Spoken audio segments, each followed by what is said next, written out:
Steel plant కి కేంద్ర సహకారం ఉంటుంది ఎంపీ భారత్. కానీ కార్మికులు కష్టపడి ఉత్పత్తిని అందించాలి. మరో 2 వారాల్లో విశాఖ స్టీల్ ప్లాంట్ కు కేంద్ర ప్రభుత్వం ఏదో ఒక సహకారాన్ని అందిస్తుందని విశాఖ ఎంపీ భారత్ అన్నారు. స్టీల్ ప్లాంట్ ప్రైవేటీకరణను వ్యతిరేకిస్తూ కూర్మన్నపాలెంలో చేస్తున్న స్టీల్ ప్లాంట్ ఉద్యోగుల నిరసన శిబిరంకి ఎంపీ భారత్ టీడీపీ రాష్ట్ర అధ్యక్షులు పల్లా శ్రీనివాసరావు పాల్గొని కార్మికులతో మాట్లాడారు. స్టీల్ ప్లాంట్ సమస్యలపై ఢిల్లీలో కేంద్ర మంత్రులతో చర్చించామని, కేంద్ర ఉక్కు మంత్రి స్టీల్ ప్లాంట్ పై సానుకూలంగా ఉన్నారని, స్టీల్ ప్లాంట్ లో సమస్యల పరిష్కారానికి కృషి చేస్తున్నారని, మరో 10 రోజుల్లో స్టీల్ ప్లాంట్ కు సహకారం అందుతుందని చెప్పారు. స్టీల్ ప్లాంట్ సమస్య తన సమస్య అని, ముఖ్యమంత్రి నేరుగా ఢిల్లీలో సమస్య పరిష్కారం కోసం చర్చిస్తున్నారని పల్లా అన్నారు. కేంద్ర ఆర్థిక మంత్రి నిర్మలా సీతారామన్ స్టీల్ ప్లాంట్ కు తప్పకుండా కేంద్రం నుండి సహకారం ఉంటుందని అన్నారు. అయితే కేంద్రం నుండి ఉక్కు కార్మికులు కష్టించి ప్లాంట్ ను లాభాల బాటలో తీసుకుని వెళ్లాలని కోరారు.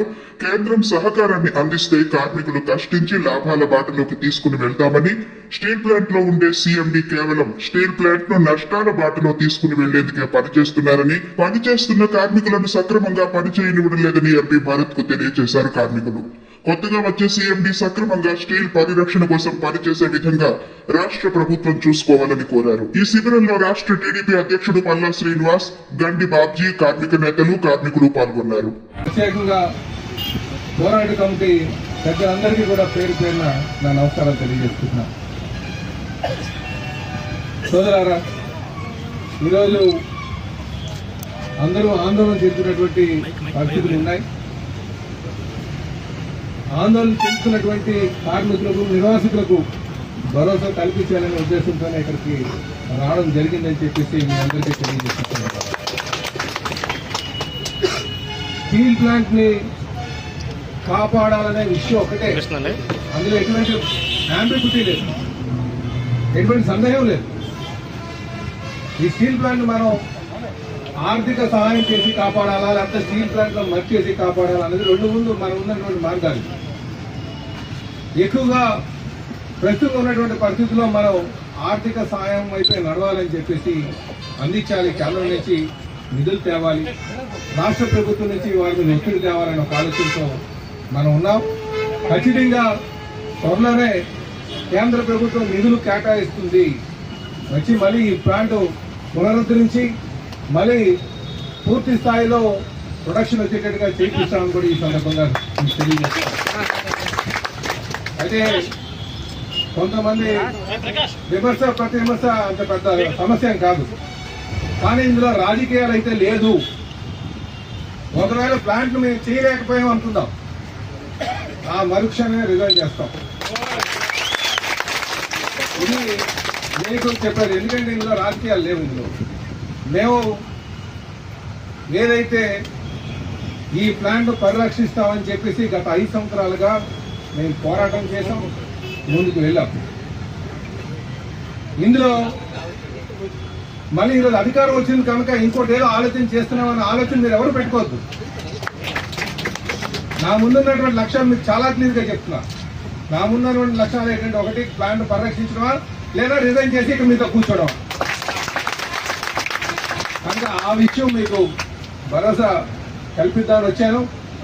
విధానంగా మీరు అందరికన్నా ఎక్కువ మెజారిటీ ఇక్కడ 95,000, 96,000 మెజారిటీ గాజువాకలో ఇచ్చారు.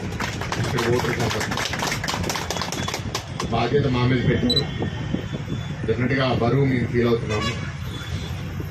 ఖాళీ మాటలు కాదు, గెలిచిపోయిన తర్వాత మళ్ళీ మర్చిపోవడం కాదని పల్లా గారు కూడా చాలా స్పష్టంగా చెప్పారు.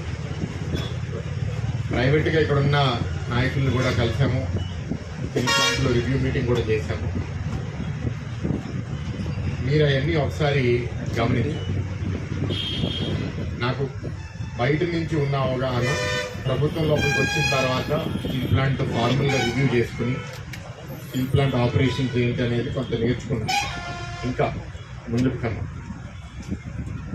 మొదటిసారి నేను ప్రమాణ స్వీకారం చేయడానికి ఢిల్లీ పార్లమెంట్లో చేసినప్పుడు అప్పటికే అక్కడ స్టీల్ మంత్రిగా కుమారస్వామి గారు స్వేరింగ్ అయిపోయి ఉన్నారు.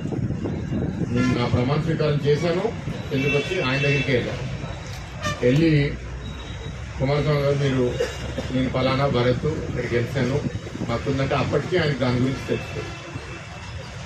నేను అదొక ఛాలెంజ్గా తీసుకుందాం అనుకుంటున్నాను, దాన్ని రివైవ్ చేయాలనుకుంటున్నానని చెప్పారు. ఆ మాటకే దాని తర్వాత ఇక్కడ విజిట్ కూడా వచ్చి అందరూ చూశారు, అందరూ కూడా చూశారు. గత 5-6 సంవత్సరాల్లో ఏ స్టీల్ మినిస్టర్ కూడా రాలేదు.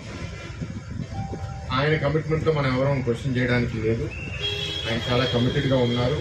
అనేక వేదికల్లో కూడా దీని గురించి మాట్లాడటం జరిగింది. అయితే దీనికి పరిష్కారం ఏంటి? మీతో మాట్లాడినప్పుడు కూడా నాయకులు ఒక్కొక్కరు ఒక్కొక్క అభిప్రాయాన్ని నాకు చెప్తున్నారు. నేను కూడా వాళ్ళు నన్ను కలిసినప్పుడు నేను వాళ్ళకి చెప్పాను, మీరు 10 మంది 10 మాటలు చెప్తే నేను వాళ్ళకి ఏమని చెప్పాలి. సో మనందరం ఒక మాట మీద పోతాం.